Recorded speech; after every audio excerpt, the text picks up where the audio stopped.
Bismillahirrahmanirrahim. Assalamualaikum warahmatullahi wabarakatuh.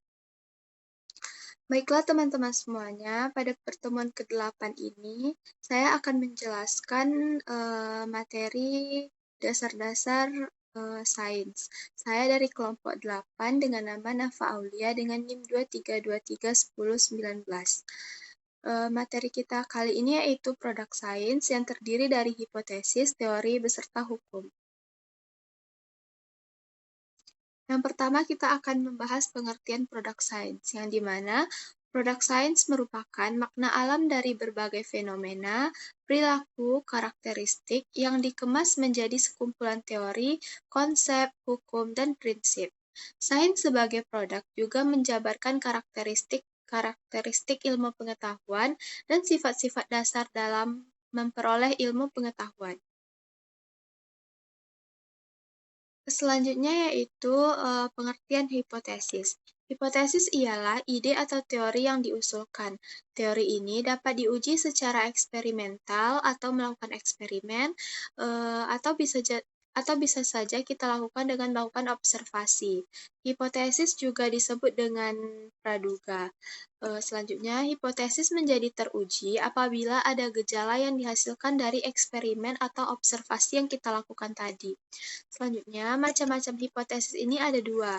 Yang pertama yaitu hipotesis satu arah dan yang selanjutnya yaitu hipotesis dua arah. Hipotesis searah adalah asumsi yang menyatakan bahwa terdapat hubungan kausalitas atau hubungan sebab akibat antara dua atau lebih variabel, di mana satu variabel mempengaruhi variabel lain secara langsung dalam satu arah. Singkatnya, hanya satu variabel yang mempengaruhi antara hipotesis tadi. Selanjutnya yang kedua adalah hipotesis dua arah. Pengertiannya yaitu asumsi yang menyatakan bahwa terdapat hubungan kausalitas antara dua lebih variabel. Singkatnya yaitu antara kedua variabel ini memberi pengaruh sehingga kedua variabel saling memiliki sifat timbal balik. Selanjutnya adalah ciri-ciri rumusan hipotesis. Ada 4 ciri-ciri. Yang pertama yaitu hipotesis dinyatakan dalam kalimat pernyataan atau declarative statement, bukan kalimat tanya. Yang kedua, peneliti harus konsisten atau tidak berubah-ubah mengenai isi hipotesisnya. Selanjutnya, dalam penelitian eksperimen, hipotesis berisi pernyataan mengenai efektivitas, perbedaan, atau pengaruh dari suatu variabel ke variabel lainnya. Hipotesis harus diuji secara testable. Selanjutnya yaitu ada pengertian teori. Teori ialah hipotesis yang sudah divalidasi oleh penemuan bukti dari berbagai eksperimen atau observasi. Selanjutnya yaitu hukum. Hukum yaitu relasi empiris yang dapat diringkas dalam cara yang singkat, baik secara lisan ataupun matematis yang telah divalidasi oleh eksperimen. Selanjutnya contoh-contoh dari hukum. Yang pertama ada hukum Archimedes, hukum gravitasi, hukum gerak, hukum termodinamika, serta hukum Pascal. Teman-teman semuanya dapat melihat contoh dari hukum ini ada di gambar yang di sebelahnya. Ada hukum Archimedes, gravitasi, ada termodinamika, ada hukum Pascal. Selanjutnya yaitu macam-macam dari teori. Yang pertama yaitu teori kebenaran. Teori kebenaran ya yang tumbuh dan berkembang dalam tradisi filsafat yang pertama yaitu teori korespondensi. Teori korespondensi ini ialah teori kebenaran yang didasarkan pada faktor objektif yang sebagai dasar kebenarannya. Ini menyatakan bahwa pernyataan dianggap benar hanya jika pernyataan tersebut sesuai dengan fakta yang ada di lapangan. Contohnya seperti gambar di samping yaitu hujan. Pernyataan hujan itu benar apabila kita keluar dan di luar sedang terjadi hujan. Selanjutnya yaitu teori koherensi atau disebut juga teori konsisten. Pernyataan pada teori ini benar apabila pernyataan itu tidak bertentangan dengan pernyataan sebelumnya yang dianggap benar.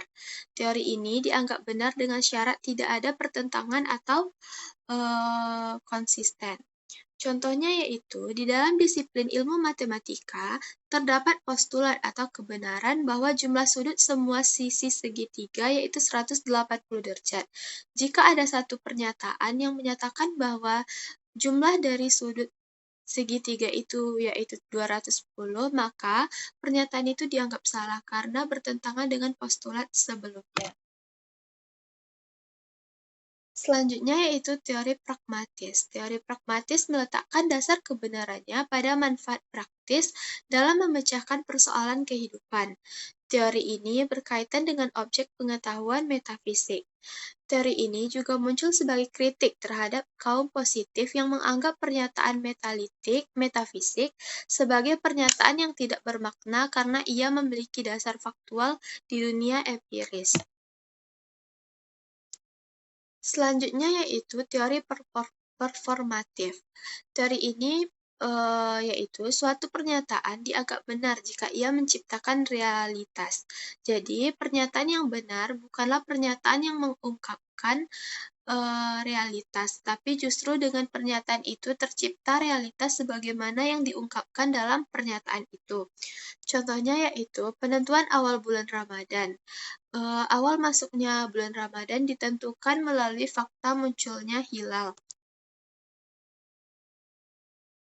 Selanjutnya yaitu teori konsensus. Teori ilmiah ini dianggap benar apabila ia mendapat dukungan atau terdapat kesepakatan dalam masyarakat ilmiah terhadap kebenaran teori tersebut. Selanjutnya kita akan membahas aplikasi teori tersebut dalam masyarakat. Dalam konteks dunia maya, pembuktian kebenaran dilakukan melalui gambar atau video. Tetap ada kemungkinan bahwa gambar atau video tersebut adalah palsu, sehingga diperlukan fakta lain sebagai pendukung atau pembanding.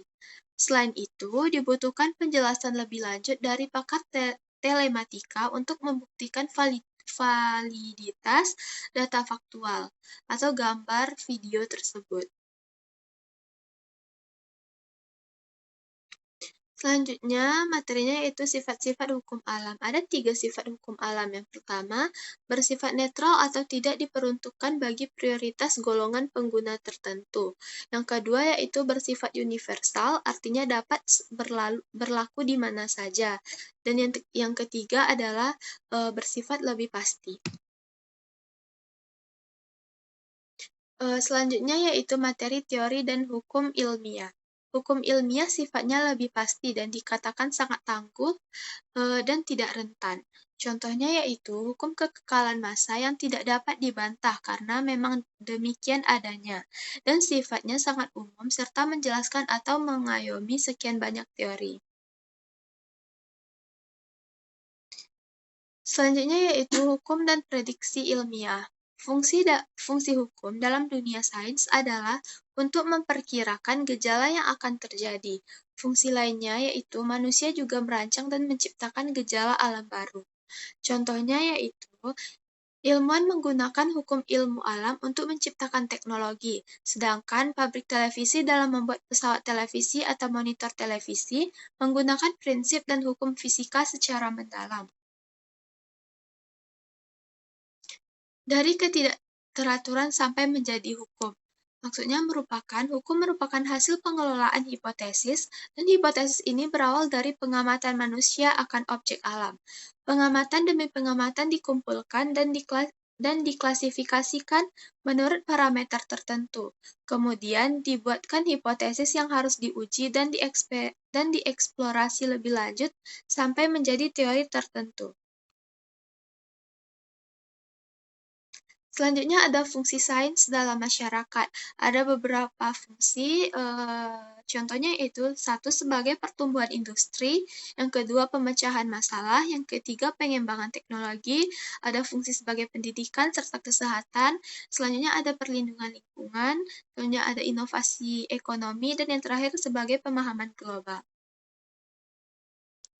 Baiklah, mungkin hanya itu, materi produk sains, kita pada kali ini. Kesimpulannya yaitu produk sains itu ada 3, yang pertama ada hipotesis, yang kedua ada teori, dan, yang ketiga ada hukum. Sekian penjelasan dari saya, lebih kurangnya saya mohon maaf. Saya ucapkan terima kasih. Assalamualaikum warahmatullahi wabarakatuh.